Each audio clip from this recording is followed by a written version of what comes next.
김영철 동지, 조선인민군 총참모장 이영길 동지, 조선인민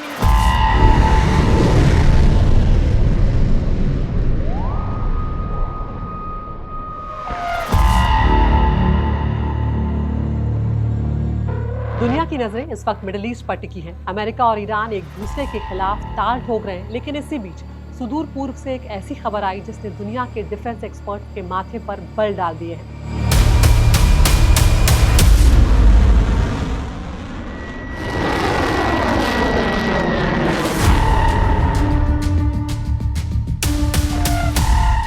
तारीख 20 अप्रैल 2026। उत्तर कोरिया के तानाशाह किम जोंग उन एक बार फिर अपनी मिसाइलों के साथ नजर आए, लेकिन इस बार मामला सिर्फ एक साधारण मिसाइल टेस्ट का नहीं था। इस बार किम जोंग उन ने दुनिया को वो हथियार दिखाया है जिसे बमों का रक्त बीज कहा जाता है। हम बात कर रहे हैं क्लस्टर वॉरहेड वाली एडवांस टैक्टिकल बैलिस्टिक मिसाइल। इस टेस्ट की सबसे दिलचस्प तस्वीर वो थी जिसमें किम जोंग उन के साथ उनकी 13 साल की बेटी किम जू ए भी मौजूद थी। तानाशाह अपनी अगली पीढ़ी को विरासत में तबाही का सामान सौंप रहा हो। सवाल यह है कि क्लस्टर वॉरहेड आखिर इतना खतरनाक क्यों है? इसे आसान भाषा में समझें तो ये एक ऐसा हथियार है जो हवा में या जमीन के ठीक ऊपर फटता है और अपने अंदर से सैकड़ों छोटे छोटे बमों को एक बड़े इलाके में बिखेर देता है।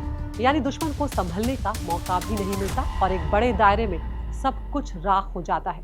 उत्तर कोरिया की न्यूज एजेंसी KCNA के मुताबिक इस अभ्यास में वॉसोंगपो 11RA नाम की 5 मिसाइलें दागी गईं, जिन्होंने करीब 136 किलोमीटर दूर अपने लक्ष्य को तबाह कर दिया।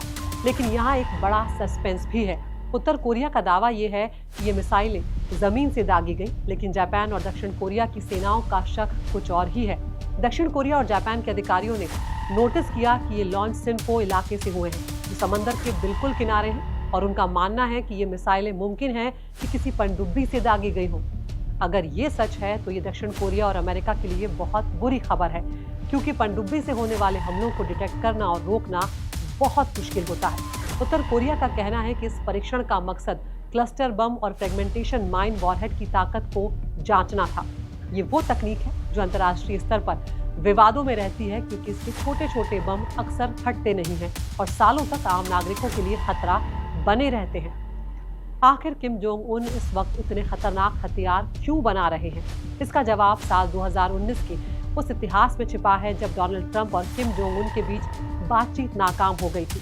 उसके बाद से नॉर्थ कोरिया ने कसम खा ली थी कि वो अपनी सेना को दुनिया में सबसे एडवांस बनाएगा। उनका मकसद सीधा है, अमेरिका और दक्षिण कोरिया के महंगे मिसाइल डिफेंस सिस्टम को बेकार करना। जब एक साथ सैकड़ों छोटे बम गिरेंगे तो दुनिया का कोई भी डिफेंस सिस्टम उन्हें पूरी तरह नहीं रोक पाएगा। दिलचस्प बात यह है कि दुनिया के 120 देशों ने क्लस्टर हथियारों पर पाबंदी लगा रखी है, लेकिन उत्तर कोरिया, अमेरिका और ईरान जैसे देशों ने समझौते पर कभी दस्तखत नहीं किए।